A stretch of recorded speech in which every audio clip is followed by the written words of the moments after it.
Hi students, how are you all? Hope all are fine. So today we will discuss about the topic relations and functions. In this class we will discuss about some basic definitions and some problems related to that. So let us start the class.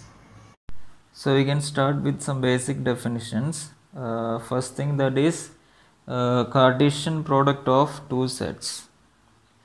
In your class 11 you have already learned about this one. What is the meaning of Cartesian product? Here the definition is like this. Let A and B are two non-empty sets, then A cross B is equal to the set of all A comma B such that for all A belongs to capital A and B belongs to capital B. That is known as Cartesian product of two sets. You all are familiar with that one. And next definition, it is relation on a set. Its definition, it is let A be any non-empty set, then any set of A cross A is called a relation on A. That means if you consider A cross A, we will get a set, and in our lower classes we are learning about subsets of a set. So here when we consider A cross A, any subset of that A cross A we can consider as a relation on a set. If you are considering one example, if A is equal to set 1 2, then A cross A we can write as that is 1 1 1 2 2 1 2 2. So here A cross A we are getting 4 elements we can see here, and how many subsets we can find out here. And in our lower classes we have learned one formula also. So any subset of this A cross A we can consider as a relation on a set. Suppose if you are considering it as set 1 1, that also we can consider as a relation. Otherwise set 1 1 and 1 2 if you are taking, that is also we can consider as a relation. So many subsets we can find out here, so each subset we can consider as a relation. And next thing, it is some particular relations on a set.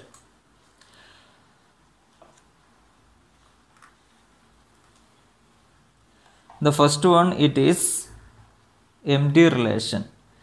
What is the meaning of empty set or null set? You all are familiar with that one. Null set means nothing is there, otherwise empty set means no element is there. Such sets are known as empty sets.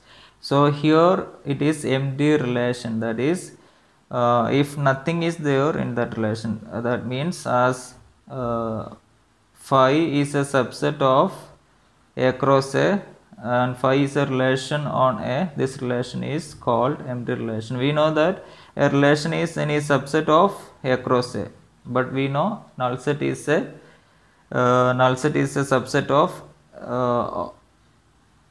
all the set. So we can consider phi as a subset of A cross A. So phi is a relation on A. And next thing, it is universal relation.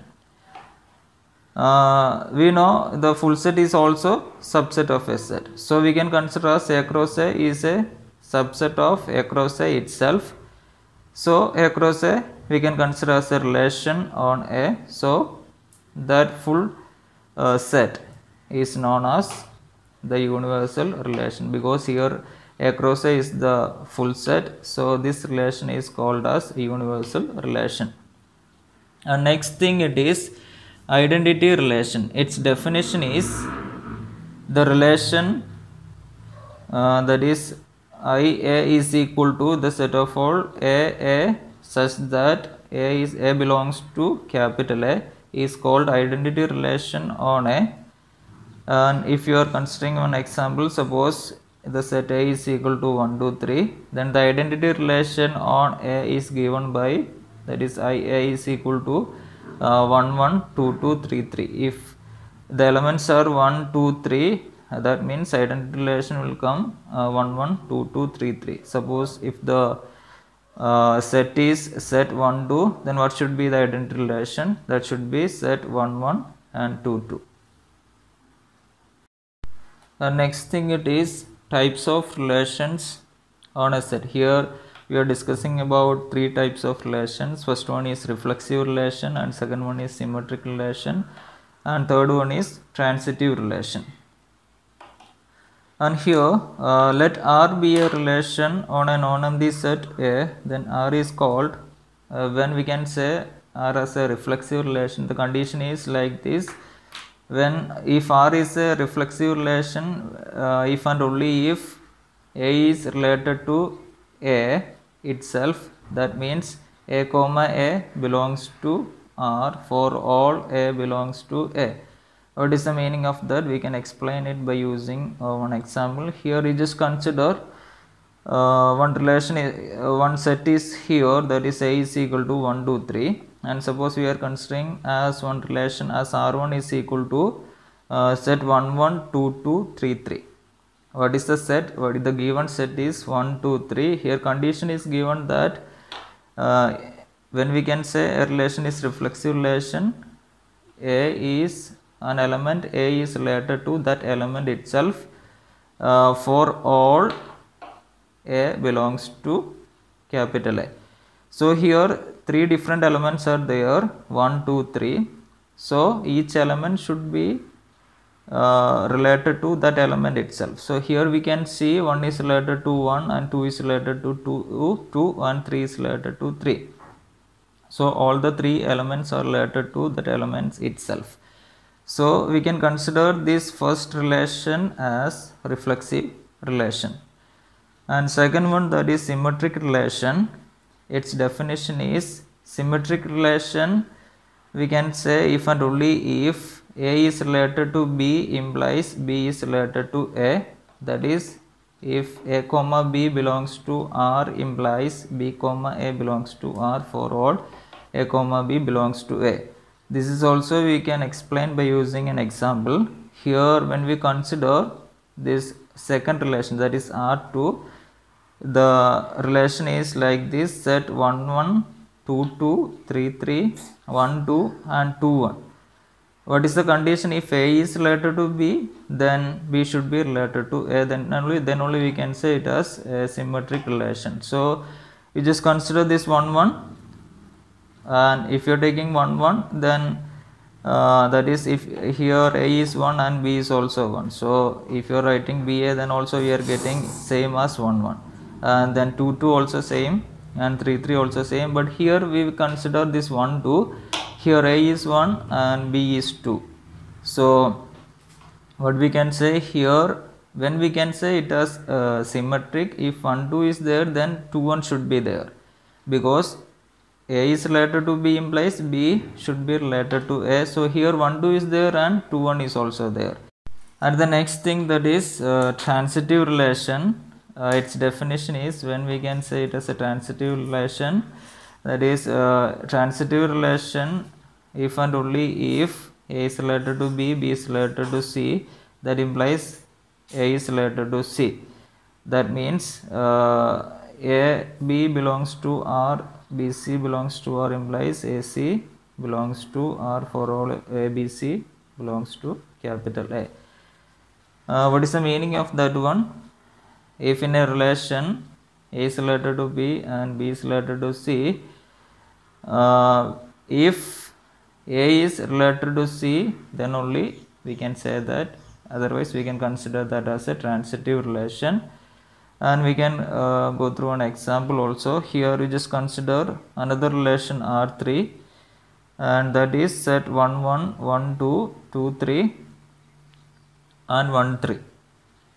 So here what we can say, 1, 1 is there and 1, 2 is there. That is, if you are considering here 1 as A and this 1 as B, and then this 1 as B and this 2 as C, then A is related to B and B is related to C, then here this A, that is 1 should be related to this C, that is 1, 2 should be there, yeah, that is here. So that is there, and for all elements we have to check this property. And next one, 2, 3 is there and 1, 3 is there. If you are considering this 1, 2 and 2, 3, 1, 2 is there, and here 2, 3 is there, so 1, 3 should be there. So here 1 3 is there, so we can consider this relation as transitive relation. So we can consider another relation, that is R4 is equal to 1 1 2 2 3 3 1 2 2 1 2 3 and 1 3. So the given set A is 1 2 3. So 1 1 is here, 2 2 is here, and 3 3 is here. So we can consider this as a reflexive relation. And when we check that symmetric one, then what is the condition? If A is related to B, then B should be related to A. 1 2 is 1 1 is 2 2 3 3. So definitely satisfy the condition. Then 1 2 is here, then 2 1 should be there. Yeah, it is here. And then 2 3 is here, then 3 2 should be there. But here 3 2 is not there. So we cannot consider this as a symmetric relation. And when we consider its transitivity, then what is the condition? If A is related to B and B is related to C, then A should be related to C. So here 1 1 2 2 3 3, and here 1 1 is there, 1 2 is there, then 1 2 is there, and then 1 2 is here, and 2 3 is here, then 2 3 should be there. 1 3 should be there. Yeah, 1 3 is here, and after that 2 1 is here, 1 3 is here, then 2 3 should be there. Yeah, 2 3 is there. Yeah, this is also satisfying the condition of transitivity. So we can say this is a transitive relation. And next thing, it is equivalence relation. When we can say a relation as an equivalence relation, the condition is a relation R on a non-empty set A is called an equivalence relation if and only if it is, first one reflexive, second one symmetric, and third one transitive. That means if a relation satisfies all the three conditions, that is reflexivity and symmetric and transitivity, all the three conditions, then we can say that the relation as a equivalence relation. Suppose we are considering one example. Here set A is equal to set 1 2 3, then the relation we are taking as set 1 1 2 2 3 3 1 2 and 2 1. Then we have to check whether it is symmetric, reflexive, and transitive. First we can check whether it is reflexive or not. The elements are 1 2 3, then 1 1 2 2 3 3 are there, so we can say that it is reflexive. And next one, we have to check it is symmetric or not. 1 1 2 2 3 3 and 1 2 is here, and 2 1 is also there, so we can say that it is symmetric. And next one, transitivity. For that, here 1 1 is here, here 1 2 is there, so 1 2 is there, and here 1 2 is here, and here 2 1 is there, so 1 1 should be there. Yeah, here it is. Here 2 2 is here, and here 1 2, that we cannot take. So yeah, here also it satisfies the condition of transitivity. So we can consider, that means this relation satisfies all the three conditions, that is it is reflexive, symmetric, and transitive. So we can consider this relation as an equivalence relation. And next one, equivalence class. The definition is like this: let R be an equivalence relation on a set A if small a belongs to capital A. That means an element A belongs to the set A, then the set of all elements X belongs to capital A such that X is related to A is called the equivalence class of A, and it is denoted by its representation is like this. That means equivalence class of A. That means the collection of all elements which is related to that A.